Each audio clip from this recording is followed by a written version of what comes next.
ಜನನೀಂ ಶಾರದಾಂ ದೇವೀಂ ರಾಮಕೃಷ್ಣಂ ಜಗದ್ಗುರುಂ ಪಾದಪದ್ಮೇ ತಯೋರ್ಷಿತ್ವಾ ಪ್ರಣಮಾಮಿರ್ಮೂರ್ಮುಹುಂ ರತ್ನಾಕರಾಧೌತಪದಾಂ ಹಿಮಾಲಯ ಕಿರೀಟಿನೀಂ ಬ್ರಹ್ಮರಾಜಶಿರತ್ನಾಡ್ಯಾಂ ವಂದೇ ಭಾರತ ಮಾತರಂ. ತಾಯಿ ದುರ್ಗೆಯ ಹಾಗೂ ಕ್ಷೇತ್ರದ ಗ್ರಾಮ ದೇವತೆಯ ಪಾದಾರವಿಂದಗಳಲ್ಲಿ ಶರಣಾಗತಿಯನ್ನು ಬೇಡ್ತಾ ವ್ಯಾಸಪೀಠದ ಮೇಲೆ ಆಸೀನರಾಗಿರುವಂಥ ಪರಮ ಪೂಜ್ಯನೀಯ ದಿವ್ಯತ್ರಿಯರಿಗೆ, ಎಲ್ಲ ಗಣ್ಯರಿಗೆ, ನೆಲೆದಿರುವಂಥ ಎಲ್ಲ ನನ್ನೆಚ್ಚಿನ ದೇಶಭಕ್ತ ಬಂಧುಗಳಿಗೆ, ಮಾತಾ ಭಗಿಣಿಯರಿಗೆ, ಅಕ್ಕ ಅಣ್ಣಂದಿರಿಗೆ ಹಾಗೂ ಇಡೀ ಕಾರ್ಯಕ್ರಮದಲ್ಲಿ ನಮಗೆ ಸಹಕಾರ ನೀಡ್ತಾ ಇರುವಂಥ ಆರಕ್ಷಕ ಬಂಧುಗಳಿಗೆ, ಪತ್ರಕರ್ತ ಬಂಧುಗಳಿಗೆ ಹಾಗೂ ಎಲ್ಲ ಹಿರಿಕಿರಿಯರ ಪಾದಗಳಿಗೆ ನನ್ನ ಹಣೆಚ್ಚಿ ನಮಸ್ಕರಿಸುತ್ತೇನೆ. ನನ್ನೆಚ್ಚಿನ ಬಂಧುಗಳೇ, ಮೊದಲನೇದಾಗಿ ಬಂದಿರುವಂಥ ನಾಡು ನಿಜವಾಗ್ಲೂ ನನ್ನ ಸೌಭಾಗ್ಯ. ಕಾರಣ ಏನಕ್ಕೆ ಅಂದರೆ, ಅಮಾವಾಸ್ಯೆ ರಾತ್ರಿಯಲ್ಲೂ ಕೂಡ ಹುಣ್ಣಿಮೆಯ ಚಂದ್ರನನ್ನು ತೋರಿಸಿದಂಥ ಪವಾಡ ಪುರುಷರಾದ್ಯಂತ ಆದ್ಯ ಶ್ರೀಕೃಷ್ಣ ದ್ವೈಪಾಯನಾಚಾರ್ಯರು ಹುಟ್ಟಿ ಮೆಟ್ಟಿ ನಡೆದಾಡಿರುವಂಥ ಮಣ್ಣು. ಅಂಥ ಶ್ರೇಷ್ಠ ಮಣ್ಣಿನಲ್ಲಿತ್ತು ಮಾತಾಡಲಿಕ್ಕೆ ನಿಜವಾಗ್ಲೂ ಭಗವಂತ ನನಗೆ ಒದಗಿಸಿರುವಂಥ ಸೌಭಾಗ್ಯ ಅಂತ ಭಾವಿಸ್ತೀನಿ. ಇನ್ನು ಮುಂದುವರಿಸಿ ಹೇಳೋದಾದರೆ, ಆಗಲೇ ಅಣ್ಣವ್ರು ಮಾತಾಡಬೇಕಾದ್ರೆ ಬಹಳ ಸುಂದರವಾಗಿ ಹೇಳಿದ್ರು, ರಾಷ್ಟ್ರಭಕ್ತರ ಗ್ರಾಮ ಇದು ಅಂತ. ಅಕ್ಷರಶಃ ನಿಜ. ಏನಕ್ಕೆ ಅಂದರೆ, ಬಂದ ಕೂಡಲೇ ಸಂಘಟನೆಗಳ ಹೆಸರು ಕೇಳ್ತಾ ಇದ್ರೆ ಒಂದು ರೋಮಾಂಚನ ಆಗುತ್ತೆ. ಒಂದು ಕಡೆ ತಾಯಿ ಅಂಬಭವಾನಿ ಹೆಸರಿನ ಸಂಘಟನೆ, ಶ್ರೀಕೃಷ್ಣ ದ್ವೈಪಾಯನಾಚಾರ್ಯರ ಹೆಸರಿನ ಸಂಘಟನೆ, ಭಗತ್ ಸಿಂಗ್ ಅವರ ಹೆಸರಿನ ಸಂಘಟನೆ, ಎಲ್ಲೆಲ್ಲೂ ನೋಡಿದ್ರು ಕೂಡ ರಾಷ್ಟ್ರಭಕ್ತರ ಕುರುಹಿಗೆ ಏನೇನೆಲ್ಲ ಜೀವಂತ ಸಾಕ್ಷಿಯಾಗಬೇಕು ಎಲ್ಲವನ್ನೂ ಈ ಗ್ರಾಮ ರಾಷ್ಟ್ರಭಕ್ತರನ್ನಾಗಿ ಈ ರಾಷ್ಟ್ರಕ್ಕೋಸ್ಕರ ಒದಗಿಸಿಕೊಟ್ಟಿದೆ.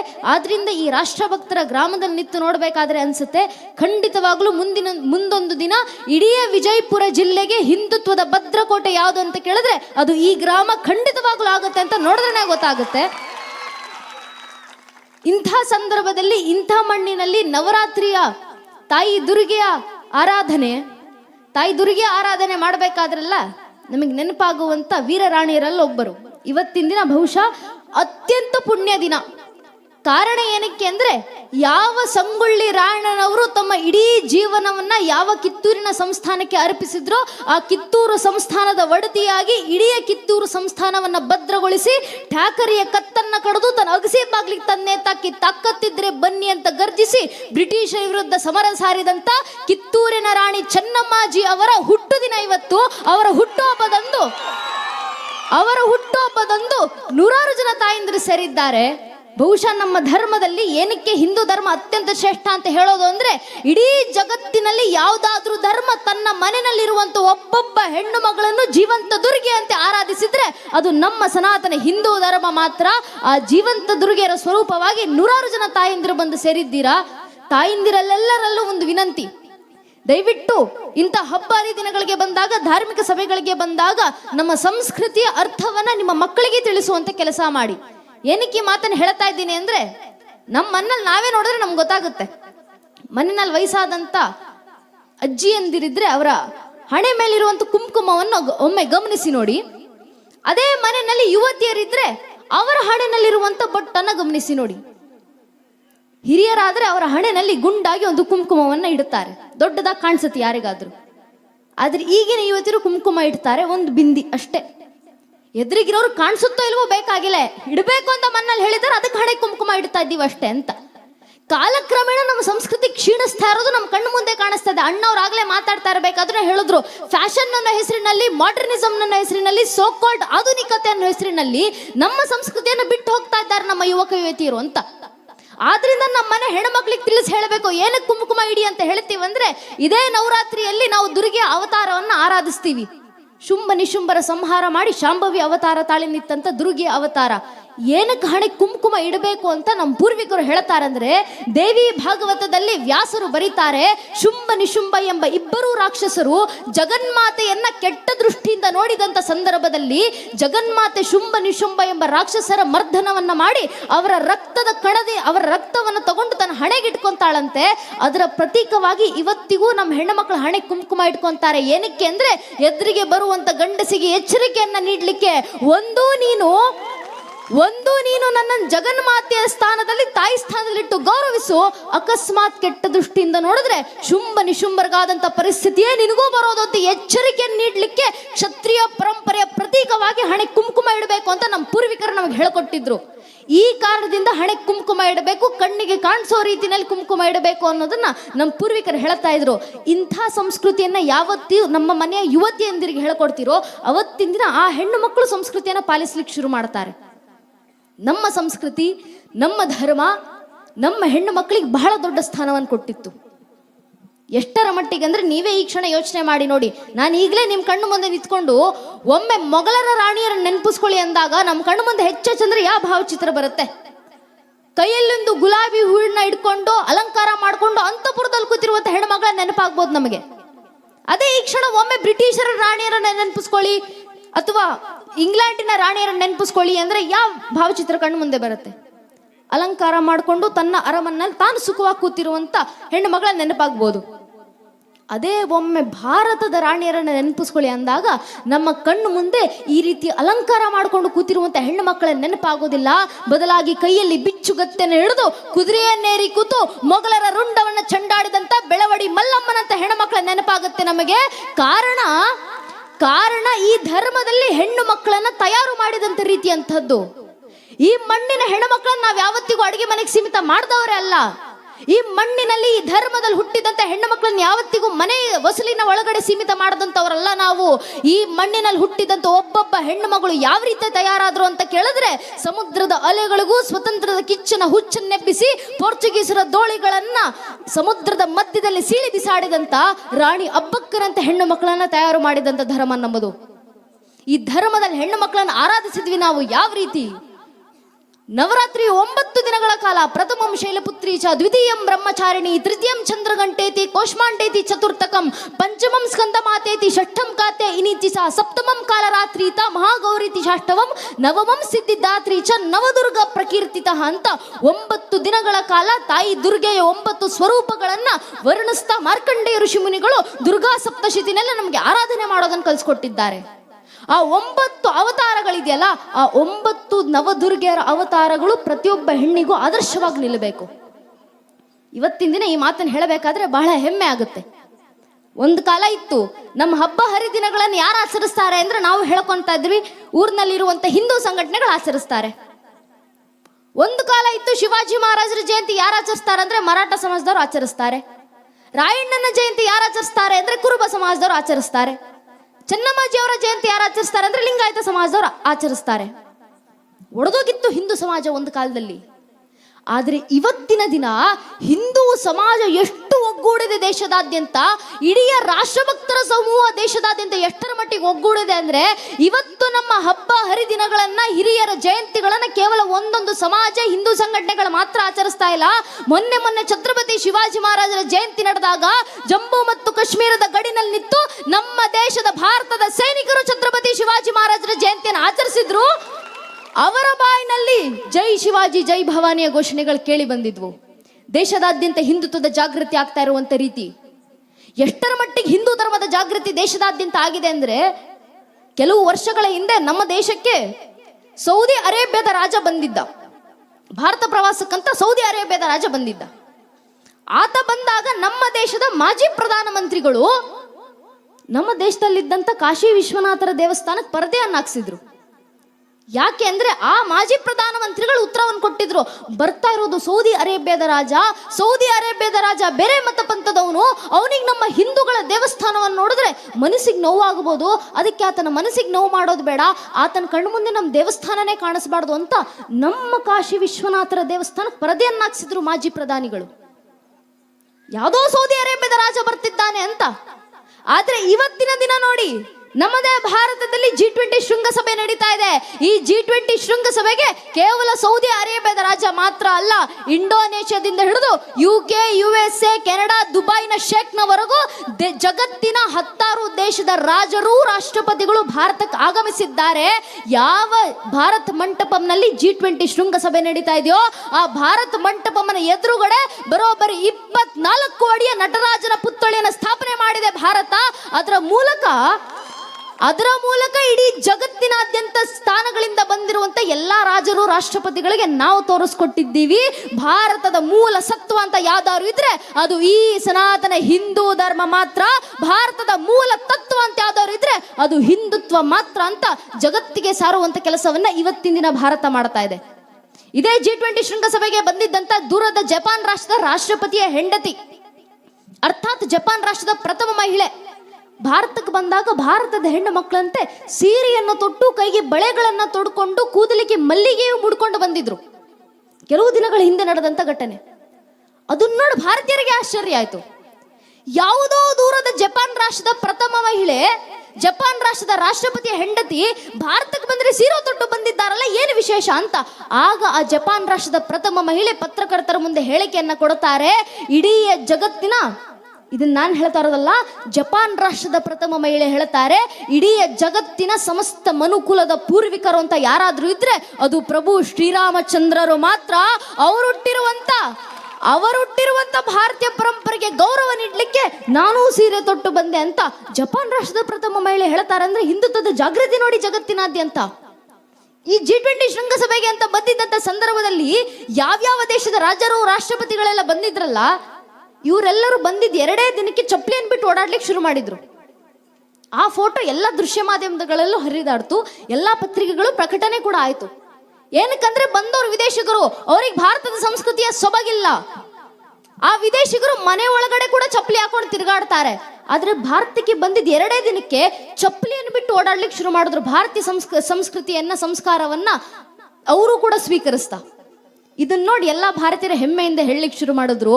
ಬಂದಿದ್ದ 2 ದಿನಕ್ಕೆ ವಿದೇಶಿಗರೆಲ್ಲ ಚಪ್ಪಲಿ ಬಿಟ್ಟು ಓಡಾಡ್ತಾ ಇದ್ದಾರೆ ಅಂದ್ರೆ ಇನ್ನು 1 ತಿಂಗಳು ಭಾರತದಲ್ಲೇ ಉಳ್ಕೊಂಡ್ರೆ ಇವ್ರಿಗೆಲ್ಲ ಅಯ್ಯಪ್ಪ ಮಾಲೆ ಹಾಕ್ಸೇ ಕಳಿಸೋದು ನಾವೆಲ್ಲ ಅಂತ. ಅಷ್ಟರ ಮಟ್ಟಿಗೆ ಪ್ರತಿಯೊಬ್ಬರಲ್ಲೂ ಹಿಂದುತ್ವವನ್ನು ತುಂಬಿಸುವಂತ ಕೆಲಸ ಇವತ್ತಿನ ದಿನ ಹಿಂದೂ ಸಮಾಜ ಮಾಡ್ತಾ ಇದೆ. ಮತ್ತೆ ಹಿಂದೂ ಧರ್ಮವನ್ನು ಸ್ವೀಕರಿಸ್ತಾ ಇರೋರು ಎಂಥವ್ರು? ಸಾಮಾನ್ಯರಲ್ಲ. ದೂರದ ಇಂಡೋನೇಷ್ಯಾದ ಯುವರಾಣಿ, ಇಡೀ ಜಗತ್ತಿನಲ್ಲಿ ಅತ್ಯಂತ ಹೆಚ್ಚು ಮುಸಲ್ಮಾನರು ಬಹುಸಂಖ್ಯಾತರಿರುವಂತ ದೇಶಗಳಲ್ಲೊಂದು ಇಂಡೋನೇಷ್ಯಾದ ದೇಶ. ಅಂಥ ಮುಸಲ್ಮಾನರು ಬಹುಸಂಖ್ಯಾತರಿರುವಂತ ಇಂಡೋನೇಷ್ಯಾ ದೇಶದ ಯುವರಾಣಿ ಸುಕಾರ್ಣೋ ಪುತ್ರಿ ಅಂತ ಆಕೆ ಹೆಸರು. ಆ ಹೆಣ್ಣುಮಗಳು ಹೇಳಿಕೆ ಕೊಡ್ತಾರೆ, ಇಡೀ ಜಗತ್ತಿನ 100 ಮತಪಂಥಗಳ ಮಾತೃ ಧರ್ಮ ಅಂತ ಯಾವ್ದಾದ್ರು ಇದ್ರೆ ಅದು ಸನಾತನ ಹಿಂದೂ ಧರ್ಮ ಮಾತ್ರ. ಆ ಧರ್ಮವನ್ನು ನಾನು ಸ್ವೀಕರಿಸ್ತೀನಿ ಅಂತ ತನ್ನೊಂದಿಗೆ ಬರೋಬ್ಬರಿ 2,000 ಜನ ಹಿಂಬಾಲಕರನ್ನ ಕರ್ಕೊಬಂದು ತನ್ನ ಮತವನ್ನು ತ್ಯಜಿಸಿ ಹಿಂದೂ ಧರ್ಮವನ್ನು ಸ್ವೀಕರಿಸಿ ಗರ್ವಾಪ್ಸಿ ಆಗುವಂತ ಕೆಲಸ ಇಂಡೋನೇಷ್ಯಾದ ಯುವರಾಣಿ ಮಾಡಿದ್ರು. ಜಗತ್ತಿನ ಮೂಲೆ ಮೂಲೆಗೆ ಹೋದ್ರೆ ಅಲ್ಲಿನ ವಿದೇಶಿಗರು ಹರೇ ರಾಮ ಹರೇ ಕೃಷ್ಣ ಅನ್ಕೊಂಡು ಹಿಂದೂ ದೇವರುಗಳನ್ನು ಆರಾಧಿಸ್ತಾರೆ. ಹಿಂದೂ ಸಮಾಜವನ್ನು ಒಪ್ಪಿಕೊಂಡು ಬರ್ತಾ ಇದ್ದಾರೆ. ನಾವು ಸನಾತನ ಧರ್ಮವನ್ನು ಸ್ವೀಕರಿಸ್ತೀವಿ ಅಂತ ಹಿಂದೂಗಳಾಗಿ ಪರಿವರ್ತನೆ ಆಗ್ತಾ ಇದ್ದಾರೆ.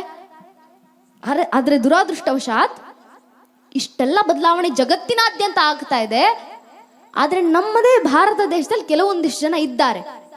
ಆಗ್ಲೇ ಅಣ್ಣವ್ರು ಹೇಳಿದ ಹಾಗೆ ಉದಯನಿಧಿ ಸ್ಟಾಲಿನ್ ನಮ್ಮದೇ ಭಾರತ ದೇಶದಲ್ಲಿ ನಿಂತ್ಕೊಂಡು ಹೇಳ್ತಾರೆ, ಸನಾತನ ಧರ್ಮದ ನಿರ್ಮೂಲನೆ ಆಗಬೇಕು. ಏನಕ್ಕೆ ಅಂದ್ರೆ ಸನಾತನ ಧರ್ಮ ಡೆಂಗು ಮಲೇರಿಯಾ ಅಂತ ಹರಡುವ ರೋಗಗಳಿದ್ದಾಗೆ ಅಂತ. ಅಣ್ಣವ್ರು ಮಾತಾಡ್ತಾ ಇರ್ಬೇಕಾದ್ರೆ ಹೇಳಿದ್ರು, ಉದಯನಿಧಿ ಸ್ಟಾಲಿನ್ ಹೆಸರಿನಲ್ಲಿ ಸಂಸ್ಕೃತ ಇದೆ ಅಂತ. ಖಂಡಿತವಾಗ್ಲೂ ಆ ಸಂಸ್ಕೃತ ಪದಕ್ಕೆ ಅಪಮಾನ. ಆ ವ್ಯಕ್ತಿ ಇಟ್ಕೊಂಡಿರುವ ಹೆಸರು ಉದಯನಿಧಿ ಆಗಿರ್ಬೋದು, ಪಕ್ಕದಲ್ಲಿ ಒಂದು ಸ್ಟಾಲಿನ್ ಅನ್ನೋ ಹೆಸರು ಕೂಡ ಇದೆ. ಯಾವ ಮತವನ್ನು ಸ್ವೀಕರಿಸಿದ್ದಾರೆ ಅಂತ ಅವ್ರಿಗೂ ಗೊತ್ತಿಲ್ಲ. ಈ ಉದಯನಿಧಿ ಸ್ಟಾಲಿನ್ ಹೇಳಿಕೆ ಕೊಡ್ತಾರೆ ಸನಾತನ ಧರ್ಮದ ನಿರ್ಮೂಲನೆ ಆಗಬೇಕು ಅಂತ. ಈ ಉದಯನಿಧಿ ಸ್ಟಾಲಿನ್ ಅವರಿಗೆ ಇವತ್ತು ಹಿಂದೂ ಸಮಾಜ ಪ್ರತ್ಯುತ್ತರ ಕೊಡಬೇಕಾಗಿದೆ. ಸ್ವಾಮಿ ಮಿಸ್ಟರ್ ಸ್ಟಾಲಿನ್, ಸನಾತನ ಧರ್ಮದ ನಾಶ ಅಷ್ಟು ಸುಲಭ ಅಲ್ಲ. ಏನಕ್ಕಂದ್ರೆ ಸನಾತನ ಧರ್ಮದಲ್ಲಿ ಬದುಕ್ತಾ ಇರುವಂತ ಯಾವೊಬ್ಬ ಸನಾತನಿ ಹಿಂದೂ ಕೂಡ ನಿಮ್ಮಂತೆ 2 kg ಅಕ್ಕಿಗೋಸ್ಕರ ಮತಾಂತರ ಆಗಿ ನಿಂತವ್ರಲ್ಲ ಸ್ವಾಮಿ. ಇವತ್ತು ಸನಾತನ ಧರ್ಮದಲ್ಲಿ ಬದುಕ್ತಾ ಇರುವಂತ ಹಿಂದೂಗಳು ಯಾರು ಅಂತ ಕೇಳಿದ್ರೆ, ನಮ್ಮ ಮೇಲಾದಂತ 1000 ವರ್ಷದ ದಾಳಿಯ ನಂತರವೂ, 100 ಜನಾಂಗದ ಆಕ್ರಮಣಗಳ ನಂತರವೂ, ಅಸಂಖ್ಯ ಕಷ್ಟ ನಷ್ಟಗಳ ನಡುವೆಯೂ ಇವತ್ತಿಗೂ ತಲೆ ಎತ್ತಿ ತನುವೆತ್ತಿ ಮೃತ್ಯುವನ್ನು ಮಣಿಸಿ ನಿಂತಿರುವಂತ ಮೃತ್ಯುಂಜಯ ಸನಾತನ ಹಿಂದೂ ಧರ್ಮದ ಕ್ಷತ್ರಿಯ ಪರಂಪರೆ ಸಂಖ್ಯಾತ ಒಬ್ಬೊಬ್ಬ ಹಿಂದೂ. ಈ ಧರ್ಮದ ನಾಶ ಅಷ್ಟು ಸುಲಭ ಅಲ್ಲ.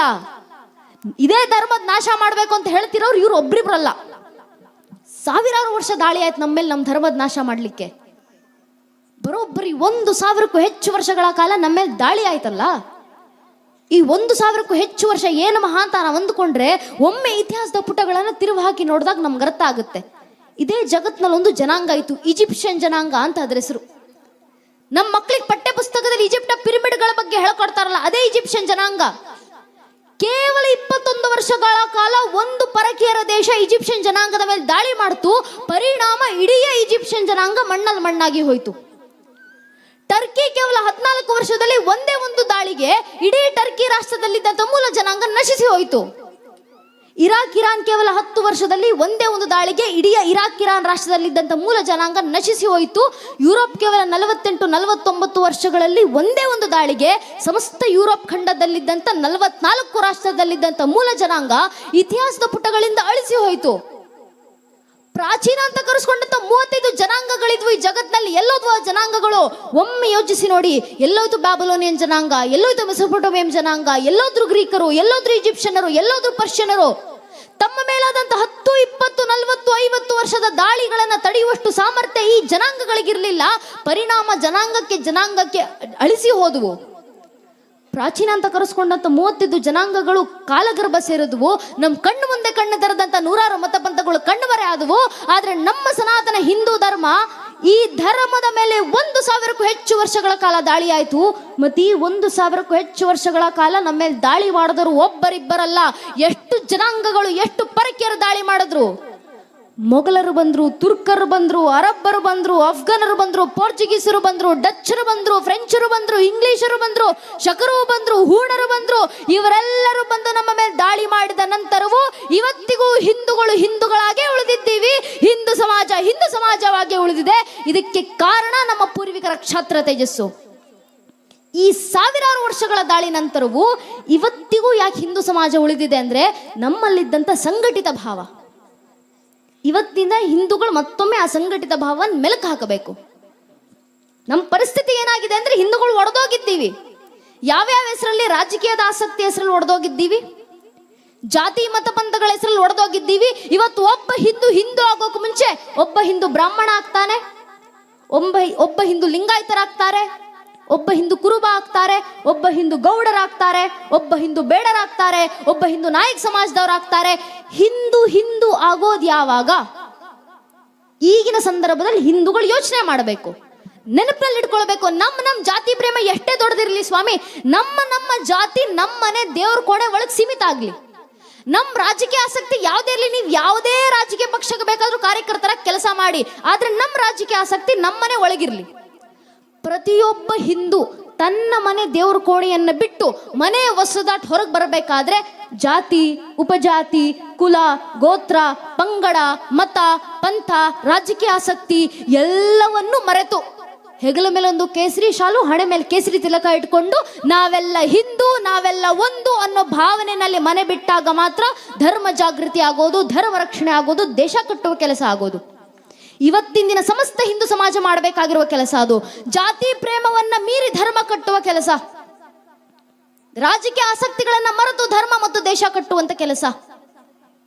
ಎಷ್ಟರ ಮಟ್ಟಿಗೆ ಈ ಸಂಘಟಿತ ಭಾವ ಹಿಂದೂಗಳು ಎಷ್ಟರ ಮಟ್ಟಿಗೆ ಬೆಳಿಬೇಕು ಅಂದ್ರೆ, ಮೊನ್ನೆ ಬೆಂಗಳೂರಿನಲ್ಲಿ ಒಂದು ಸಣ್ಣ ಆಕ್ಸಿಡೆಂಟ್ ನಡೀತು. ಬೆಂಗಳೂರಿನಲ್ಲಿ ಟ್ರಾಫಿಕ್ ನಲ್ಲಿ ಸಣ್ಣ ಪುಟ್ಟ ಆಕ್ಸಿಡೆಂಟ್ಗಳು ನಡೀತವೆ.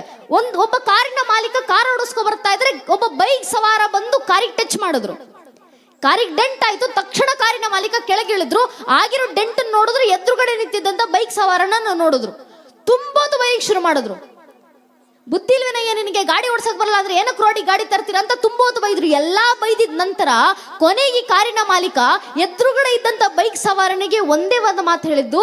ಆ ಕಾರಿನ ಮಾಲೀಕರು ಹೇಳ್ತಾರೆ, ನೋಡು, ಬೈಕ್ ಸವಾರನಿಗೆ ಹೇಳ್ತಾರೆ, ನೋಡು, ನಿನ್ ಜಾಗದಲ್ಲಿ ಬೇರೆ ಯಾರೇ ಇದ್ದಿದ್ರು ಬೈದಿದ ಮಾತ್ರ ಅಲ್ಲ, ಆಗಿರೋ ಡೆಂಟಿನ್ ರಿಪೇರಿಗೆ ದುಡ್ಡು ಕಟ್ಟಿಸ್ಕೊಂಡು ಕಳಿಸ್ತಾ ಇದ್ದೆ.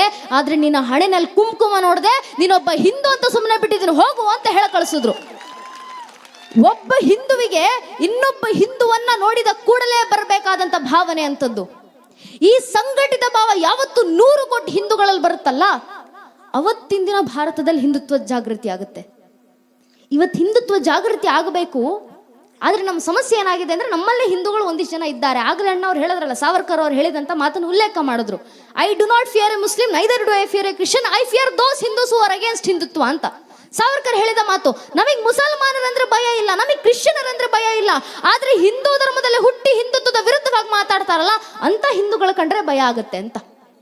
ನಮ್ಮ ಸಮಾಜ ಹೊಡಿತಾ ಇರೋದು ಅಂತ ಹಿಂದೂಗಳ ಕಾರಣದಿಂದಲೇ. ಹಿಂದೂ ಧರ್ಮದಲ್ಲಿ ಹುಟ್ಟಿ ಹಿಂದುತ್ವದ ಪ್ರಚಾರ ಜಾಸ್ತಿ ಮಾಡಬೇಡಿ, ಹಿಂದೂ ಧರ್ಮದಲ್ಲಿ ಹುಟ್ಟಿ ಹಿಂದುತ್ವದ ಪರವಾಗಿ ಜೈಘೋಷಗಳನ್ನು ಹಾಕಬೇಡಿ, ಕೋಮುಗಲಭೆ ಸೃಷ್ಟಿ ಮಾಡಬೇಡಿ. ಇಂಥ ಹಿಂದೂಗಳಿಂದ ಸಮಾಜ ಹೊಡಿತಾ ಇರೋದು. ಉದಯನಿಧಿ ಸ್ಟಾಲಿನ್ ಅಂತ ಹಿಂದೂಗಳು, ಹೆಸರಿಗೆ ಮಾತ್ರ ಉದಯನಿಧಿ, ಅಂಥವ್ರಿಗೆ ಹೇಳ್ಬೇಕು ನಾವು. ಅರೆ ನಮ್ಮ ಸಮಾಜದ ಮೇಲೆ ಸಾವಿರಾರು ವರ್ಷಗಳ ಕಾಲ ದಾಳಿ ಆಯ್ತು, ಆಕ್ರಮಣಗಳಾಯ್ತಲ್ಲ.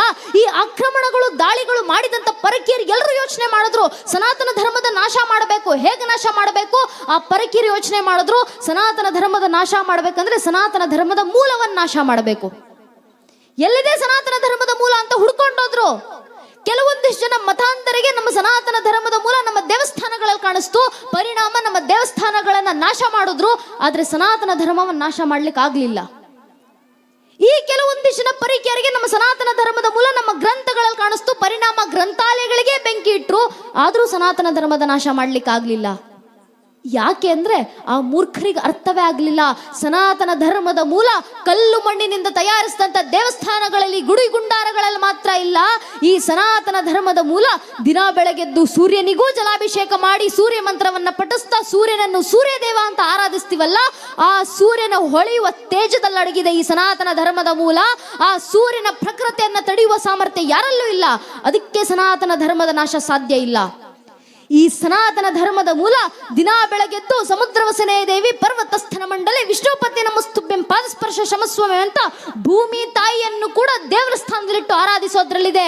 ಈ ಭೂಮಂಡಲವನ್ನ ನಾಶ ಮಾಡುವ ಸಾಮರ್ಥ್ಯ ಯಾರಲ್ಲೂ ಇಲ್ಲ. ಅದಕ್ಕೆ ಸನಾತನ ಧರ್ಮದ ನಾಶ ಆಗೋದಿಲ್ಲ. ಈ ಸನಾತನ ಧರ್ಮದ ಮೂಲ ಗಂಗೆ ಚ ಯಮುನೆ ಚೈವ ಗೋದಾವರಿ ಸರಸ್ವತಿ ನರ್ಮದೆ ಸಿಂಧು ಕಾವೇರಿ ಜಲೇಸ್ಮಿನ್ ಸನ್ನಿಧಿಂ ಕುರು ಅಂತ ಸಪ್ತ ನದಿಗಳನ್ನು ಸಪ್ತ ತಾಯಿಂದಿರಂತೆ ಸಪ್ತ ಜಾಹ್ನವಿಯರಂತೆ ಆರಾಧಿಸೋದ್ರಲ್ಲಿದೆ.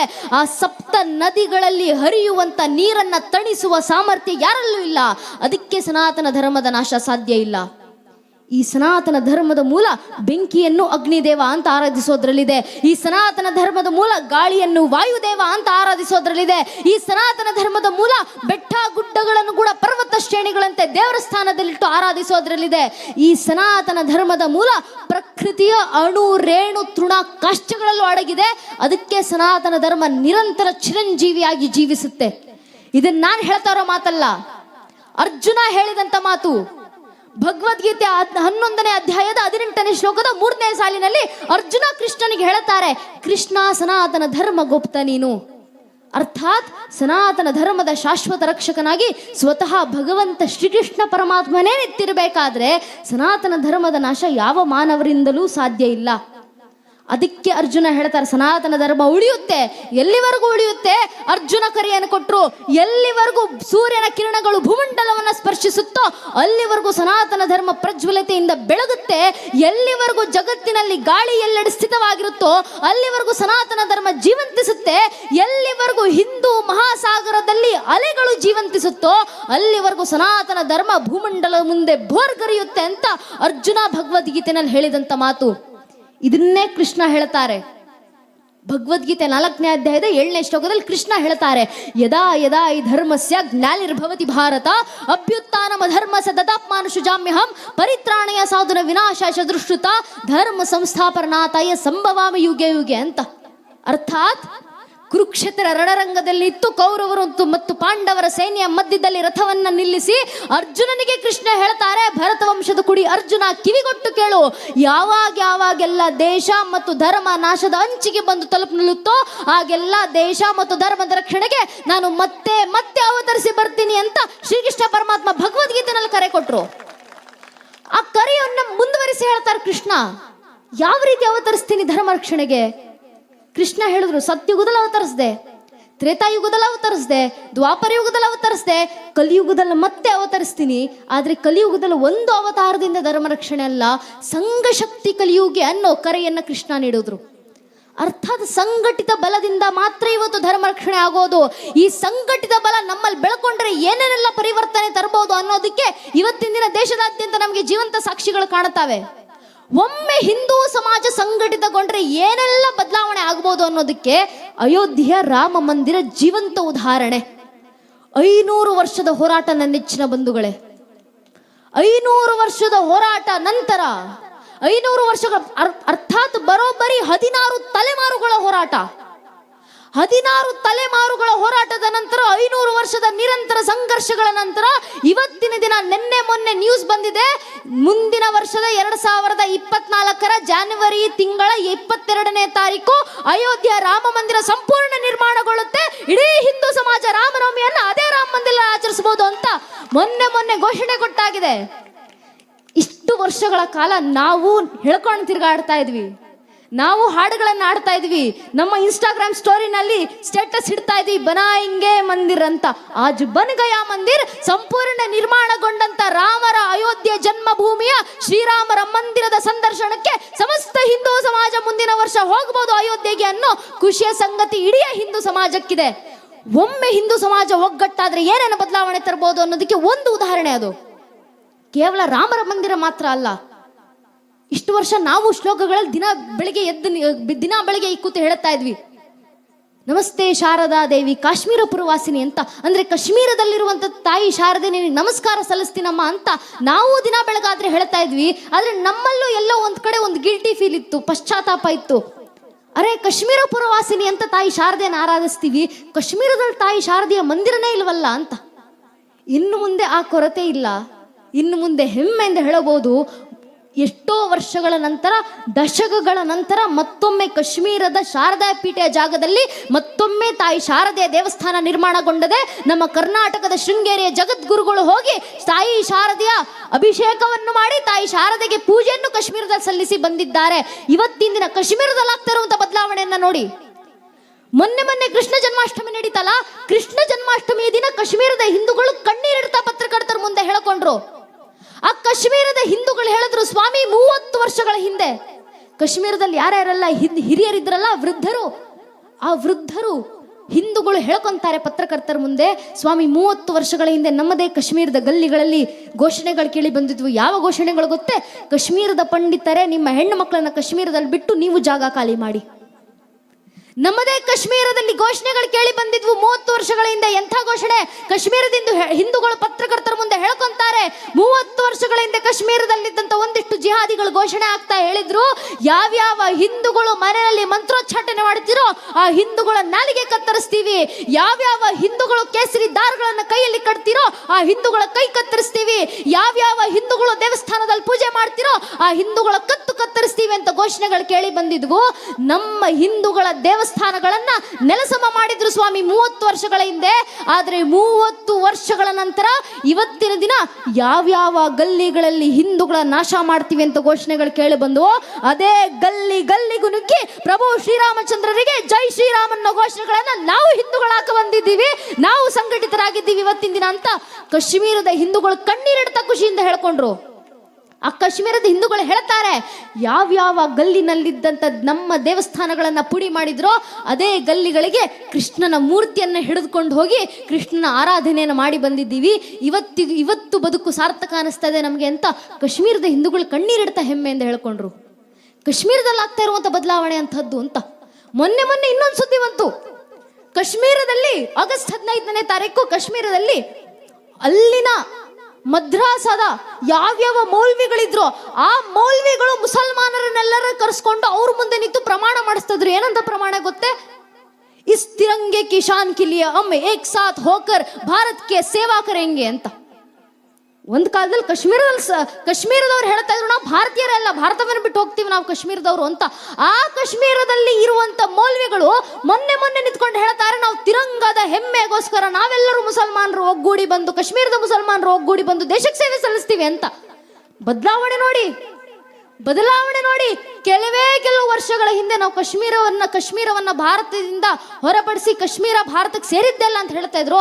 ಅಂಥವ್ರು ನಾವು ಭಾರತೀಯರು, ನಾವು ತಾಯಿ ಭಾರತಕ್ಕೆ ಜೈಘೋಷ ಆಗ್ತೀವಿ ಅಂತ ಭಾರತ ಮಾತೆಗೆ ಜೈಘೋಷ ಆಗ್ತಾ ಇದ್ದಾರೆ. ಅಂದ್ರೆ ಇದರಿಂದ ನಮ್ಗೆ ಅರ್ಥ ಆಗೋದು ಒಂದು ವಿಷಯ, ಬದಲಾವಣೆ ತರಬಹುದು, ಬದಲಾವಣೆ ತರುವಂತ ಗುಂಡಿಗೆ ಇರೋರು ಬರಬೇಕಾಗತ್ತೆ ಅಧಿಕಾರದಲ್ಲಿ ಅಂತ.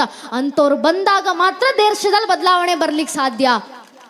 ಆದ್ರಿಂದ ಅಂತ ಬದಲಾವಣೆ ಇಡೀ ದೇಶದಾದ್ಯಂತ ಆಗ್ತಾ ಇದೆ. ರಾಮ ಮಂದಿರ ಬಂತು, ತಾಯಿ ಶಾರದೆಯ ಕಾಶ್ಮೀರದಲ್ಲಿದ್ದಂಥ ಶಾರದಾ ಪೀಠ ಬಂತು, ಕಾಶಿ ವಿಶ್ವನಾಥರ ದೇವಸ್ಥಾನ ಬಾಕಿ ಇತ್ತು. ಕಾಶಿ ವಿಶ್ವನಾಥ ದೇವಸ್ಥಾನಕ್ಕೆ ಮೊನ್ನೆ ಸುಪ್ರೀಂ ಕೋರ್ಟ್ ಆರ್ಡರ್ ಕೂಡ ಕೊಟ್ಟಾಗಿದೆ. ಯಾವ ಮೂಲದಲ್ಲಿ ಕಾಶಿ ವಿಶ್ವನಾಥರ ದೇವಸ್ಥಾನ ಇದೆ ಅಂತ ಹೇಳ್ತಿದ್ರು ಆ ಮೂಲ ಜಾಗದಲ್ಲಿ ಆರ್ಕಿಯಾಲಜಿಕಲ್ ಸರ್ವೆ ನಡೀಲಿಕ್ಕೆ ಆರ್ಡರ್ ಕೂಡ ಕೊಟ್ಟಾಗಿದೆ ಸುಪ್ರೀಂ ಕೋರ್ಟ್. ಇನ್ನೇನು ಕೆಲವು ವರ್ಷದಲ್ಲಿ ಕಾಶಿ ವಿಶ್ವನಾಥರ ಮೂಲ ದೇವಸ್ಥಾನವೂ ಕೂಡ ಹಿಂದೂಗಳ ಪಾಲಾಗುತ್ತೆ. ಇನ್ನು ಉಳಿದಿದ್ದ ಮಥುರಾದ ಕೃಷ್ಣ ಜನ್ಮಭೂಮಿ ಒಂದೇ. ಅದರ ಬಗ್ಗೆನೂ ಮೊನ್ನೆ ನ್ಯೂಸ್ ಬಂತು. ಯಾವ ಮೂಲ ಕೃಷ್ಣ ಜನ್ಮಭೂಮಿಯ ಸುತ್ತಮುತ್ತ ಯಾವ ಮೂಲ ಕೃಷ್ಣ ಜನ್ಮಭೂಮಿ ಇತ್ತು, ಕೃಷ್ಣರ ಮಂದಿರ ಇತ್ತು ಅಂತ ಗುರುತಿಸಿದ್ವೋ, ಆ ಮೂಲ ಕೃಷ್ಣ ಜನ್ಮಭೂಮಿಯ ಸುತ್ತಮುತ್ತ ಕಟ್ಟಿದಂತ 100ಕ್ಕೂ ಹೆಚ್ಚು ಇಲ್ಲಿಗಲ್ ಕನ್ಸ್ಟ್ರಕ್ಷನ್ಸ್ ಗಳನ್ನ, ಇಲ್ಲಿಗಲ್ ಬಿಲ್ಡಿಂಗ್ಸ್ ಗಳನ್ನ ಬುಲ್ಡೋಸರ್ ನಿಂದ ನೆಲಸಮ ಮಾಡಲಾಗಿದೆ ಅಂತ ಮೊನ್ನೆ ಪತ್ರಿಕೆಯಲ್ಲಿ ನ್ಯೂಸ್ ಬಂದಾಗಿದೆ. ಅರ್ಥಾತ್ ಕೆಲವೇ ವರ್ಷದಲ್ಲಿ ಕೃಷ್ಣರ ಜನ್ಮಭೂಮಿ ಕೂಡ ವಾಪಸ್ ಹಿಂದೂಗಳ ಪಾಲಾಗುತ್ತೆ. ಇಡೀ ದೇಶದಾದ್ಯಂತ ಬದಲಾವಣೆ, ಇಡೀ ದೇಶದಾದ್ಯಂತ ಹಿಂದುತ್ವದ ಜಾಗೃತಿ ಒಬ್ಬೊಬ್ಬ ವ್ಯಕ್ತಿಯಲ್ಲಿ ಎಷ್ಟರ ಮಟ್ಟಿಗೆ ಮೂಡ್ತಿದೆ ಅಂದ್ರೆ, ಮೊನ್ನೆ ತೆಲಂಗಾಣದಲ್ಲಿ ಒಂದು ಘಟನೆ ನಡೀತು. ಒಬ್ಬ ಅನ್ಯಮತೀಯ ವ್ಯಕ್ತಿ ತೆಲಂಗಾಣದಲ್ಲಿದ್ದ ಛತ್ರಪತಿ ಶಿವಾಜಿ ಮಹಾರಾಜರ ಮೂರ್ತಿಗೆ ಅವಮಾನವನ್ನು ಮಾಡಿದ್ದ. ಛತ್ರಪತಿ ಶಿವಾಜಿ ಮಹಾರಾಜರ ಮೂರ್ತಿಗೆ ತೆಲಂಗಾಣದಲ್ಲಿ ನಡೆದ ಘಟನೆ. ಒಂದು ಕಾಲ ಇತ್ತು, ಎಲ್ಲರೂ ಹೇಳ್ತಾ ಇದ್ರು ದಕ್ಷಿಣ ಭಾರತದಲ್ಲಿ ಹಿಂದುತ್ವದ ಜಾಗೃತಿ ಇಲ್ಲ, ತೆಲಂಗಾಣ, ಆಂಧ್ರ ಪ್ರದೇಶ, ತಮಿಳುನಾಡು ಅಂತ ರಾಜ್ಯಗಳಲ್ಲಂತೂ ಇನ್ನೂ ಇಲ್ಲ ಹಿಂದುತ್ವದ ಜಾಗೃತಿ ಅಂತ ಅನೇಕರು ಹೇಳ್ತಾ ಇದ್ರು. ಆದ್ರೆ ತೆಲಂಗಾಣದ ಹಿಂದೂಗಳಲ್ಲಿ ಹಿಂದುತ್ವದ ಜಾಗೃತಿ ನೋಡಿ, ಒಬ್ಬ ವ್ಯಕ್ತಿ, ಅಲ್ಲಿದ್ದಂತ ಒಬ್ಬ ವ್ಯಕ್ತಿ ಒಂದು ಫೋಟೋ ಹಿಡಿದು ಪೋಸ್ಟ್ ಅನ್ನು ಶೇರ್ ಮಾಡಿದ್ರು ಫೇಸ್ಬುಕ್ ನಲ್ಲಿ. ಈ ರೀತಿ ಒಬ್ಬ ಅನ್ಯಮತಿ ಛತ್ರಪತಿ ಶಿವಾಜಿ ಮಹಾರಾಜರ ಮೂರ್ತಿಗೆ ಅವಮಾನ ಮಾಡಿದ್ದಾನೆ ಅಂತ ಒಂದೇ ಒಂದು ಫೇಸ್ಬುಕ್ ಪೋಸ್ಟ್ ನಿಂದ ಮಾರನೇ ದಿನ ಆ ತೆಲಂಗಾಣದ ಬರೋಬ್ಬರಿ 2,000 ಜನ ಹಿಂದೂಗಳು ಒಗ್ಗೂಡಿ ಬಂದು ಆ ವ್ಯಕ್ತಿಯ ಮನೆಯನ್ನು ಹುಡ್ಕೊಂಡೋಗಿ ಮನೆ ಒಳಗೆ ಅವನ ಕಾಲರ್ ಪಟ್ಟಿ ಇಟ್ಕೊಂಡು ಎಳ್ಕೊ ಬಂದು ಶಿವಾಜಿ ಮಹಾರಾಜರ ಮೂರ್ತಿಯನ್ನ ಅವನ ಕೈಯಲ್ಲೇ ಪೂಜೆ ಮಾಡಿಸಿ ಶಿವಾಜಿ ಮಹಾರಾಜರಿಗೆ ಜೈಘೋಷವನ್ನು ಹಾಕಿಸಿ ಅವನ ಕಾಲರ್ ಪಟ್ಟಿ ಹಿಡಿದು ಪೊಲೀಸ್ ಸ್ಟೇಷನ್ಗೆ ನೂಕಿದ್ರ ಆ ವ್ಯಕ್ತಿಯನ್ನ. ತೆಲಂಗಾಣದ ಹಿಂದೂಗಳಲ್ಲಿ ಹಿಂದುತ್ವದ ಜಾಗೃತಿ. ಮೊನ್ನೆ ಕೇರಳಕ್ಕೆ ಹೋಗಿದ್ದಂತ ಸಂದರ್ಭದಲ್ಲೂ ಕೇರಳದ ಹಿಂದೂಗಳು ಹೇಳ್ತಾ ಇದ್ರು, ಮೊನ್ನೆ ಕೇರಳದಲ್ಲಿ ಗಣೇಶೋತ್ಸವ ನಡೆಯುವಂತ ಸಂದರ್ಭದಲ್ಲಿ ಕೇರಳದ ಹಿಂದೂಗಳು ಬಂದು ಹೇಳ್ಕೊಳ್ತಾರೆ, ಇಷ್ಟು ವರ್ಷ ನಾವು ಅನ್ಕೊಂಡಿದ್ವಿ ನಾವು ಜಾತ್ಯತೀತರಂತೆ ಎಲ್ಲರ ಜೊತೆ ಸೌಹಾರ್ದತೆಯಿಂದ ಬದುಕಬಹುದು ಅಂತ. ಇವತ್ತು ಅರ್ಥ ಆಗಿದೆ, ನಮ್ಮ ರಾಜ್ಯಕ್ಕೆ ಆಸಕ್ತಿ ಯಾವುದೇ ಇರ್ಬೋದು, ನಮ್ಮ ತತ್ವ ಸಿದ್ಧಾಂತಗಳು ಯಾವುದೇ ಇರ್ಬೋದು, ಆದರೆ ಎಲ್ಲಕ್ಕೂ ಮುಂಚಿತವಾಗಿ ಬರಬೇಕಾಗಿರೋದು ನನ್ನ ಧರ್ಮದ ರಕ್ಷಣೆ. ಈ ಧರ್ಮ ಉಳಿಬೇಕು. ಆದ್ರಿಂದ ನನ್ನ ನೆಚ್ಚಿನ ಬಂಧುಗಳೇ, ಪ್ರತಿ ಬಾರಿ ಹೆಗಲ ಮೇಲೆ ಈ ರೀತಿ ಒಂದು ಕೇಸರಿ ಶಲ್ಯ ಹಾಕೊಳ್ಬೇಕಾದ್ರೆ, ಹಣೆ ಮೇಲೆ ತಿಲಕ ಇಡಬೇಕಾದ್ರೆ ಪ್ರತಿಯೊಬ್ಬ ಹಿಂದುವಿಗೂ ಅರ್ಥ ಆಗಬೇಕು, ಹಣೆ ಮೇಲೆ ಇಟ್ಟಿರುವಂತ ತಿಲಕ ಸಾಮಾನ್ಯವಾದದಲ್ಲ. ಈ ಧರ್ಮದ ರಕ್ಷಣೆಗೋಸ್ಕರ ಬಲಿದಾನಗೈದಂತ ಸಾವಿರಾರು ಲಕ್ಷಾಂತರ ಜನ ಹಿಂದೂ ಮಹಾವೀರರ ಹೋರಾಟಗಾರರ ರಕ್ತದ ತರ್ಪಣದ ಮೇಲೆ ನಿಂತಿರುವಂತ ಸನಾತನ ಹಿಂದೂ ಧರ್ಮದ ಸಂಕೇತ ಹಣೆಗಿಡುವಂತ ತಿಲಕ, ಹೆಗಲ ಮೇಲೆ ಹೊರುವಂತ ಕೇಸರಿ ಶಾಲು. ಈ ಕೇಸರಿ ಬಣ್ಣ ಊರು ತುಂಬ ಕೇಸರಿ ತೋರಣಗಳನ್ನ ಕಟ್ಟಿದ್ದೀವಲ್ಲ, ಬಂಟಿಂಗ್ಸ್ ಗಳನ್ನ ಕಟ್ಟಿದ್ದೀವಲ್ಲ, ಅದನ್ನ ನೋಡಿದಾಗೆಲ್ಲ ಹಿಂದೂಗಳಿಗೆ ನೆನಪಾಗಬೇಕು. ಕೇಸರಿ ಯಾರ ಸಂಕೇತವಾಗಿ ನಿಂತಿದೆ? ಧ್ವಜದಲ್ಲಿ ಕೇಸರಿ ಇದೆ. ಈ ಕೇಸರಿ ಧ್ವಜ ಯಾರ ಸಂಕೇತವಾಗಿ ನಿಂತಿದೆ? ಯಾರ ಪ್ರತಿವಕ್ಕವಾಗಿ ನಿಂತಿದೆ? ನನ್ನ ನೆಚ್ಚಿನ ಬಂಧುಗಳೇ, ಈ ಕೇಸರಿ ಅಂದ್ರೆ ಛತ್ರಪತಿ ಶಿವಾಜಿ ಮಹಾರಾಜರು ಕೈಯಲ್ಲಿಡಿದಂತ ಖಡ್ಗದ ಸಂಕೇತ ಈ ಕೇಸರಿ. ತಾಯಿ ತುಳಜಾ ಭವಾನಿ, ತಾಯಿ ಅಂಬ ಭವಾನಿ ಆಶೀರ್ವಾದ ಮಾಡಿಕೊಟ್ಟಂತ ಬಣ್ಣ ಈ ಕೇಸರಿ. ಸಂಗೊಳ್ಳಿ ರಾಯಣ್ಣನವರ ಬಾಯಿಂದ ಹೊರಟಂತ ಹರ ಹರ ಮಹಾದೇವನ ಘೋಷಣೆ ಪ್ರತೀಕ ಈ ಕೇಸರಿ. ರಾಣಿ ಚೆನ್ನಮ್ಮ ಯಾವ ದೇಶ, ಯಾವ ರಾಜ್ಯ, ಯಾವ ಸಂಸ್ಥಾನಕ್ಕೋಸ್ಕರ ಹೋರಾಡಿದ್ರು ಆ ಸಂಸ್ಥಾನದಲ್ಲಿ ಮೆರಡದಾಡಿದ್ದು ಈ ಕೇಸರಿ. ಈ ಕೇಸರಿ ಯಾರದ್ದು ಅಂತ ಕೇಳಿದ್ರೆ ಬಸವಣ್ಣನವರು ತೊಟ್ಟಂತ ಕೇಸರಿ ಇದು. ಕನಕದಾಸರು ಮೆರೆದಂತ ಸನಾತನ ಧರ್ಮದ ಹೆಮ್ಮೆಯ ಪ್ರತೀಕ ಈ ಕೇಸರಿ. ಆ ಕೇಸರಿ ಹೆಗಲ ಮೇಲೆ ತೊಟ್ಟಾಗೆಲ್ಲ, ಕಣ್ಣು ಮುಂದೆ ಕಂಡಾಗೆಲ್ಲ ಹಿಂದೂಗಳ ರಕ್ತ ಕುದಿಲಿಕ್ಕೆ ಶುರು ಆಗಬೇಕು. ನನ್ನ ಧರ್ಮ, ನಮ್ಮ ಸಂಸ್ಕೃತಿ, ನಮ್ಮ ಪರಂಪರೆ, ಮೊಘಲರ ಆಳ್ವಿಕೆ ಸಂದರ್ಭದಲ್ಲಿ ಇದೇ ಕೇಸರಿಯ ರಕ್ಷಣೆಗೋಸ್ಕರ, ಇದೇ ಹಿಂದೂ ಧರ್ಮದ ರಕ್ಷಣೆಗೋಸ್ಕರ ನನ್ನ ನಿಮ್ಮ ಪೂರ್ವಿಕರು 35,000 ಕೋಟಿ ಜಾಜ್ಯ ಕಂದಾಯವನ್ನು ಮೊಘಲರಿಗೆ ಕಟ್ಟಿದ್ರು. 35,000 ಕೋಟಿ ಜಾಜ್ಯ ಕಂದಾಯ. ಯಾಕೆ ಗೊತ್ತೇ ಆ ಕಂದಾಯ? ಒಂದಿಷ್ಟು ಜನ ಮೊಘಲ್ ದೊರೆಗಳು ಆಜ್ಞೆಯನ್ನು ಹೊರಡಿಸಿದ್ರು. ಯಾರ್ಯಾರೆಲ್ಲ ಮೊಘಲರ ಆಳ್ವಿಕೆನಲ್ಲಿ ಬದುಕ್ತಾ ಇದ್ದೀರೋ ಆ ಎಲ್ಲಾ ಹಿಂದೂಗಳು ಮನೆಯಲ್ಲಿ ದೇವ್ರ ಪೂಜೆ ಮಾಡಬೇಕಂದ್ರೆ ಜಾಜಿಯ ಕಂದಾಯ ಕಟ್ಟಬೇಕು. ಹಿಂದೂ ಹೆಸರು ಹಿಡ್ಕೊಂಡು ಓಡಾಡ್ಬೇಕಂದ್ರೆ ಜಾಜಿಯ ಕಂದಾಯ ಕಟ್ಟಬೇಕು. ಹಣೆ ಮೇಲೆ ತಿಲಕ ಇಡಬೇಕಂದ್ರೆ ಜಾಜಿಯ ಕಂದಾಯ ಕಟ್ಟಬೇಕು. ದೇವಸ್ಥಾನದಲ್ಲಿ ಪೂಜೆ ಮಾಡಬೇಕು, ಅರ್ಚನೆಗಳು ಮಾಡಿಸ್ಬೇಕಂದ್ರೆ ಜಾಜಿಯ ಕಂದಾಯ ಕಟ್ಟಬೇಕು. ಹಿಂದುವಾಗಿ ಉಳಿಬೇಕಂದ್ರೆ ಜಾಜಿಯ ಕಂದಾಯ ಕಟ್ಟಬೇಕು.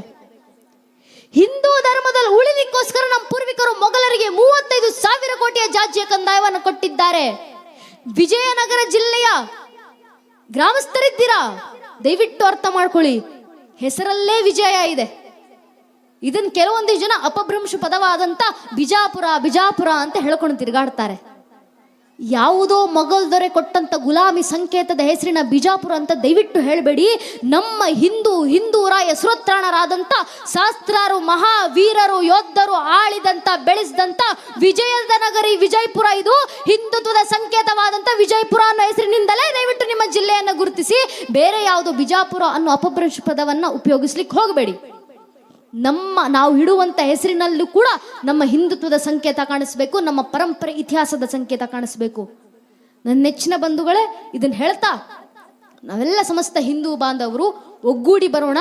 ನಮ್ಮೆಲ್ಲರಿಗೂ ನಮ್ಮ ಪೂರ್ವಿಕರು ನಮ್ಮ ಹಿರಿಯರು ಹೇಳ್ಕೊಟ್ಟಂತ ಮಾತೊಂದೇ, ಪರಂ ವೈಭವಂ ನೇತು ಮೇತತ್ ಸ್ವರಾಷ್ಟ್ರಂ ಸಮರ್ಥಾ ಭವತ್ವಾಶಿ ಶಾತೆ ವೃಷಂ. ಅರ್ಥಾತ್ ನಮ್ಮೆಲ್ಲರ ಅಂತಿಮ ಗುರಿ ಒಂದೇ, ಸಂಘಟಿತವಾದಂಥ ಹಿಂದೂ ಸಮಾಜದ ಬಲದಿಂದ, ದೇವರ ಆಶೀರ್ವಾದದಿಂದ ತಾಯಿ ಭಾರತಿಯನ್ನ ಮತ್ತೊಮ್ಮೆ ತನ್ನ ಅತ್ಯಂತ ಉತ್ತರದ ಅತ್ಯಂತ ಎತ್ತರದಲ್ಲಿರುವಂಥ ಪರಮ ವೈಭವದ ಶಿಖರದಲ್ಲಿ ಕಾಣೋದೇ ನಮ್ಮೆಲ್ಲರ ಅಂತಿಮ ಗುರಿಯಾಗಬೇಕು, ನಮ್ಮೆಲ್ಲರ ಅಂತಿಮ ಕನಸಾಗಬೇಕು. ಇದೇ ನಮ್ಮೆಲ್ಲರ ಗುರಿ. ನಾವೆಲ್ಲರೂ ಒಗ್ಗೂಡಿ ಬಂದು ಈ ದೇಶದಲ್ಲಿ ಹುಟ್ಟಿದ್ದೀವಿ, ಈ ಧರ್ಮದಲ್ಲಿ ಹುಟ್ಟಿದ್ದೀವಿ ಅಂದ್ರೆ ನಮ್ಮೆಲ್ಲರ ಮೇಲೂ ಒಂದು ಜವಾಬ್ದಾರಿ ಇದೆ. ಯಾವ ಜವಾಬ್ದಾರಿ? ಧರ್ಮ ರಕ್ಷಣೆ ಮಾಡುವ ಜವಾಬ್ದಾರಿ, ದೇಶ ಕಟ್ಟುವ ಜವಾಬ್ದಾರಿ. ನಮ್ಮ ಕೈಲಾಗುವಂತ ಕೆಲಸದಿಂದ ದೇಶ ಮತ್ತು ಧರ್ಮದ ಜಾಗೃತಿ ಮಾಡೋಣ. ನಿಮ್ಮಿಂದ ಮಾತಾಡಿ ಧರ್ಮ ಜಾಗೃತಿ ಮಾಡ್ಲಿಕ್ಕಾಗುತ್ತಾ? ಮಾತಾಡಿ ಧರ್ಮ ಜಾಗೃತಿ ಮಾಡಿ. ನಿಮ್ಮ ಕೈಲಿ ಹಾಡಾಡಿ ಧರ್ಮ ಜಾಗೃತಿ ಮಾಡ್ಲಿಕ್ಕಾಗುತ್ತಾ? ದೇಶಭಕ್ತಿ ಗೀತೆಗಳನ್ನು ಹಾಡಿ, ಭಕ್ತಿ ಗೀತೆಗಳನ್ನು ಹಾಡಿ ದೇಶ ಧರ್ಮದ ಜಾಗೃತಿಯನ್ನ ಮಾಡಿ. ನಿಮ್ ಕೈಲಿ ಬರೆದು ಜಾಗೃತಿ ಮಾಡ್ಲಿಕ್ಕಾಗುತ್ತಾ? ನೈಜ ಇತಿಹಾಸವನ್ನ ಬರೆದು ಧರ್ಮ ಜಾಗೃತಿ ಮಾಡಿ, ದೇಶ ಜಾಗೃತಿ ಮಾಡಿ. ನಿಮ್ ಕೈಲಿ ಇದ್ಯಾವುದೂ ಆಗ್ಲಿಲ್ವಾ? ಕನಿಷ್ಠ ಪಕ್ಷ ಒಂದು ಜೈಕಾರ ಹಾಕ್ಲಿಕ್ಕಾಗತ್ತಾ? ತಾಯಿ ಭಾರತಿಗೆ, ಪ್ರಭು ಶ್ರೀರಾಮಚಂದ್ರರಿಗೆ, ತಾಯಿ ದುರ್ಗೆಗೆ, ಅಂಬ ಭವಾನಿಗೆ ಒಂದು ಜೈಘೋಷ ಹಾಕಿ ದೇಶ ಮತ್ತು ಧರ್ಮದ ಜಾಗೃತಿ ಮಾಡಿ. ಅದೂ ಆಗ್ಲಿಲ್ಲ ಅಂದ್ರೂ ಪರವಾಗಿಲ್ಲ, ಯಾರಾದ್ರೂ ಜೈಕಾರ ಹಾಕ್ತಾ ಇದ್ರೆ ಅವ್ರ ಪಕ್ಕದಲ್ಲಿ ಹೋಗಿ ನಿಂತ್ಕೊಂಡು ಕೈ ಎತ್ತಿ ಸಾಕು. ನೀವು ದೇಶ ಮತ್ತು ಧರ್ಮ ಕೊಡುವಂತ ಕೊಡುಗೆ ಇಷ್ಟೇ. ಇಷ್ಟನ್ನು ಒಬ್ಬೊಬ್ಬ ಹಿಂದೂ ಮಾಡಿದ್ರೆ ಸಾಕು. ಒಬ್ಬೊಬ್ಬ ಹಿಂದೂ, 100 ಕೋಟಿ ಹಿಂದೂಗಳಿದ್ದೀವಲ್ಲ ದೇಶದಲ್ಲಿ, ಇಡೀ ವಿಶ್ವದಾದ್ಯಂತ. ಆಗ್ಲೇ ಅಣ್ಣವ್ರು ಹೇಳ್ತಾ ಇರ್ಬೇಕಾದ್ರೆ ಸ್ಪಷ್ಟವಾಗಿ ಹೇಳಿದ್ರು, ಜಗತ್ತಿನಲ್ಲಿ 200 ಕೋಟಿ ಬಹುಸಂಖ್ಯಾತರಿರುವಂತ ಕ್ರಿಶ್ಚಿಯನರು ಬಹುಸಂಖ್ಯಾತರಿರುವಂತ 150 ದೇಶ ಇದೆ. 140 ಕೋಟಿ ಇರುವಂತ ಶಿಯಾಗಳು ಬಹುಸಂಖ್ಯಾತರಿರುವಂತ 28 ದೇಶಗಳಿದೆ. 30 ಕೋಟಿ ಇರುವಂತ ಸುನ್ನಿಗಳು ಬಹುಸಂಖ್ಯಾತರಿರುವಂತ 4 ದೇಶಗಳಿದೆ. 80 ಕೋಟಿ ಬಹುಸಂಖ್ಯಾತರಿರುವಂತ ಬುದ್ಧರು ಬಹುಸಂಖ್ಯಾತರಿರುವಂತ 10 ದೇಶಗಳಿದೆ. ಅಷ್ಟೇ ಯಾಕೆ, 1.5 ಕೋಟಿ ಇರುವಂತ ಯಹೂದಿಗಳು ಬಹುಸಂಖ್ಯಾತರಿರುವಂತ ಒಂದು ದೇಶ ಅಂತ ಇದೆ. ಆದ್ರೆ ಇಡೀ ವಿಶ್ವದಲ್ಲಿ 100 ಕೋಟಿ ಇರುವಂತ ಹಿಂದೂಗಳಿಗಂತ ಇರೋದು ಒಂದೇ ಒಂದು ರಾಷ್ಟ್ರ, ಅದು ನಮ್ಮ ಭಾರತ ದೇಶ ಮಾತ್ರ. ಅರ್ಥಾತ್ ಭಾರತವನ್ನು ಬಿಟ್ಟರೆ ಹಿಂದೂಗಳಿಗೆ ಬೇರೆ ನೆಲೆ ಇಲ್ಲ. ಈ ರಾಷ್ಟ್ರವನ್ನೇ ಉಳಿಸ್ಕೊಳ್ಬೇಕು. ಸಂವಿಧಾನದ ಅಡಿನಲ್ಲಿ ಇದೇ ರಾಷ್ಟ್ರವನ್ನು ಹಿಂದೂ ರಾಷ್ಟ್ರ ಅಂತ ಘೋಷಣೆ ಮಾಡಬೇಕು. ಆ ರೀತಿ ಆಗಬೇಕಂದ್ರೆ ಹಿಂದೂಗಳು ಒಗ್ಗೂಡಿ ಬರಬೇಕು. ಜಾತಿ ಪ್ರೇಮ, ರಾಜಕೀಯ ಆಸಕ್ತಿ ಪ್ರೇಮವನ್ನ ಮರೆತು ಸಮಸ್ತ ಹಿಂದೂಗಳು ಒಗ್ಗೂಡಬೇಕು. ಆದ್ರೆ ನಮ್ಮ ಸಮಸ್ಯೆ ಏನಾಗಿದೆ ಅಂದ್ರೆ, ನಮ್ಮ ಹಿಂದೂಗಳು ಜೈಕಾರ ಹಾಕ್ತಾ ಇದ್ರೆ, ನಮ್ಮ ಹಿಂದೂಗಳು ಹೋರಾಟ ಮಾಡ್ತಾರೆ. ಹೋರಾಟ ಏನಕ್ಕೆ ಮಾಡ್ತಾರೆ ಅಂದ್ರೆ, ಈರುಳ್ಳಿ ಬೆಳ್ಳುಳ್ಳಿ ರೇಟ್ ಜಾಸ್ತಿ ಆಯ್ತು ಅಂತ ಹೋರಾಟ ಮಾಡ್ತಾರೆ ನಮ್ಮ ಹಿಂದೂಗಳು. ನಮ್ ದುರಾದೃಷ್ಟ ಇದು. ಹಿಂದೂಗಳಿಗೆ ಎಷ್ಟು ಮನ್ನಲ್ಲಿರುವಂತ ಈರುಳ್ಳಿ ಬೆಳ್ಳುಳ್ಳಿ ಚಿಂತೆ ಇದೆಯೋ, ಅದರಲ್ಲಿ 1% ಚಿಂತೆ ಧರ್ಮದ ಪರವಾಗಿದ್ದಿದ್ರೆ ಯಾವತ್ತಿಗೋ ಧರ್ಮ ಜಾಗೃತಿ ಆಗಿಬಿಡ್ತಾ ಇತ್ತು. ನಿಮ್ ಈರುಳ್ಳಿ ಬೆಳ್ಳುಳ್ಳಿ ಚಿಂತೆ ಬೇಡ ಅಂತಲ್ಲ, ನಿಮ್ ಚಿಂತೆ ನಿಮ್ಮದಿರ್ಲಿ. ಆದ್ರೆ ಹಿಂದೂಗಳು ಅರ್ಥ ಮಾಡ್ಕೊಳ್ಬೇಕು, ನಾನು ಸುಖವಾಗಿ ಬದುಕಬೇಕು, ನನ್ನ ಮಕ್ಕಳು ಸುಖವಾಗಿ ಬದುಕಬೇಕು, ನನ್ನ ಮನೆ ಸುಖವಾಗಿ ಬದುಕಬೇಕು, ನನ್ನ ಮನೆ ರಕ್ಷಣೆ ಆಗಬೇಕು, ನನ್ನ ಮನೆತನದ ರಕ್ಷಣೆ ಆಗಬೇಕಂದ್ರೆ ನಮ್ಮ ಊರ ರಕ್ಷಣೆ ಆಗಬೇಕು, ಊರ ರಕ್ಷಣೆ ಆಗಬೇಕಂದ್ರೆ ತಾಲೂಕು ರಕ್ಷಣೆ ಆಗಬೇಕು, ತಾಲೂಕು ಸುರಕ್ಷಿತವಾಗಿರ್ಬೇಕಂದ್ರೆ ಜಿಲ್ಲೆ ಸುರಕ್ಷಿತವಾಗಿರಬೇಕು, ಜಿಲ್ಲೆ ಸುರಕ್ಷಿತವಾಗಿರ್ಬೇಕಂದ್ರೆ ರಾಜ್ಯ ಸುರಕ್ಷಿತವಾಗಿರಬೇಕು, ರಾಜ್ಯ ಸುರಕ್ಷಿತವಾಗಿ ಇರಬೇಕಂದ್ರೆ ಭಾರತ ಸುರಕ್ಷಿತವಾಗಿರಬೇಕು. ಈ ಭಾರತ ದೇಶ ಸುರಕ್ಷಿತವಾಗಿರ್ಬೇಕಂದ್ರೆ ಭಾರತದ ಮೂಲ ಸತ್ವವಾಗಿರುವಂತ ಈ ಸನಾತನ ಹಿಂದೂ ಧರ್ಮ ಸುರಕ್ಷಿತವಾಗಿ ಇದ್ದಾಗ ಮಾತ್ರ ದೇಶ ರಕ್ಷಣೆ ಆಗಲಿಕ್ಕೆ ಸಾಧ್ಯ. ಆದ್ರಿಂದ ನಮ್ಮ ಮನೆಯಲ್ಲಿ ನಾನು ಸುಖವಾಗಿರ್ಬೇಕಂದ್ರೆ ದೇಶದಲ್ಲಿ ಹಿಂದುತ್ವ ಸುಖವಾಗಿರಬೇಕು, ಸುಖ ಶಾಂತಿಯಿಂದ ಹಿಂದೂಗಳು ಬದುಕಬೇಕು. ಇದನ್ನು ಹೇಳ್ತಾ ಈ ಮಾತನ್ನು ಅರ್ಥ ಮಾಡಿಕೊಂಡು ಹಿರಿಯರ ಆದರ್ಶದೊಂದಿಗೆ ಮಾರ್ಗದರ್ಶನದೊಂದಿಗೆ ಸಮಸ್ತ ಹಿಂದೂ ಸಮಾಜ ಒಗ್ಗೂಡಿ ಬಂದು ಧರ್ಮ ಜಾಗೃತಿ ಮಾಡೋಣ, ದೇಶ ಕಟ್ಟುವ ಕೆಲಸದಲ್ಲಿ ನಾವೆಲ್ಲರೂ ಪಾಲ್ಗೊಳ್ಳೋಣ ಅಂತ ತಮ್ಮಲ್ಲಿ ಕೇಳ್ಕೊಂತ ನನಗೆ 2 ಮಾತನ್ನು ಆಡ್ಲಿಕ್ಕೆ ಅವಕಾಶ ಮಾಡಿಕೊಟ್ಟಂತ ಸಂಘಟನೆ ಎಲ್ಲ ಹಿರಿಯರಿಗೆ, ಕಾರ್ಯಕರ್ತರಿಗೆ ಹಾಗೂ ಗುರು ಮಹಾರಾಜರು ಶಾರದಾ ಮಾತನ್ನು ಕೈಲಿ ಆಡಿಸಿರುವಂಥ 2 ಮಾತನ್ನು ಕೇಳಿಸ್ಕೊಂಡಂತ ಪರಮ ಪೂಜನೆ ದಿವ್ಯತ್ರಿಯರಿಗೆ, ಗಣ್ಯರಿಗೆ, ದೇಶಭಕ್ತ ಬಂಧುಗಳಿಗೆ, ಮಾತಾ ಭಗಿನಿಯರಿಗೆ, ಅಕ್ಕ ಅಣ್ಣಂದಿರಿಗೆ ಹಾಗೂ ಇಡೀ ಕಾರ್ಯಕ್ರಮದಲ್ಲಿ ನಮಗೆ ಸಹಕಾರ ನೀಡಿರುವಂಥ ಆರಕ್ಷಕ ಬಂಧುಗಳಿಗೆ, ಪತ್ರಕರ್ತ ಬಂಧುಗಳಿಗೆ ಹಾಗೂ ಎಲ್ಲ ಹಿರಿಯರ ಪಾದಗಳಿಗೆ ಮತ್ತೊಮ್ಮೆ ನನ್ನ ಹಣೆಚ್ಚಿ ನಮಸ್ಕರಿಸ್ತೇನೆ. ನನ್ನ ನೆಚ್ಚಿನ ಬಂಧುಗಳೇ, ಈಗ ಎಲ್ಲರೊಮ್ಮೆ ಜೈಕಾರ ಹಾಕ್ಬಿಡೋಣ. ದಯವಿಟ್ಟು ನಿಮ್ಮ 2 ಕೈಗಳನ್ನ ಮೇಲೆ ತೂರ್ತಾ ಅಕ್ಕ ಪಕ್ಕ ಹಿಂದೆ ಮುಂದೆ ಇರುವಂತ ತಾಯಿಂದಿರನ್ನು ಸೇರಿಸಿ ಎಲ್ಲರೂ 2 ಕೈನೆತ್ತಿ ಉಚ್ಚಕಂಠದಿಂದ ಜಯಘೋಷ ಹಾಕಿ. ಜಯಘೋಷ ಯಾವ ರೀತಿ ಇರಬೇಕಂದ್ರೆ, ಕೆಲವೊಂದಿಷ್ಟು ಜನ ಮತಾಂಧರಿದ್ರೆ ಅವ್ರಿಗೆ ಅರ್ಥ ಆಗಬೇಕು, ಹಿಂದೂ ಮಲಗಿದ್ರೆ ಕುಂಭಕರ್ಣ, ಎದ್ರೆ ವೀರಭದ್ರ ಅಂತ ಆ ಘೋಷಣೆ ಎಲ್ಲರ ಕಿವಿ ತಟ್ಟುವ ಹಾಗೆ ಜಯಘೋಷ ಹಾಕಿ. ಬಲ್ ಭಾರತ್ ಮಾತಾ ಕಿ, ಬಲ್ ಭಾರತ್ ಮಾತಾ ಕಿ, ವಂದೇ ವಂದೇ, ತಾಯಿ ಅಂಬ ಭವಾನಿ ಕಿ ಜೈ ಹಿಂದ್, ವಂದೇ ಮಾತರಂ. ಹರಿ ಓಂ ತತ್ ಸತ್ ಶ್ರೀರಾಮಕೃಷ್ಣ ಅರ್ಪಣಮಸ್ತು.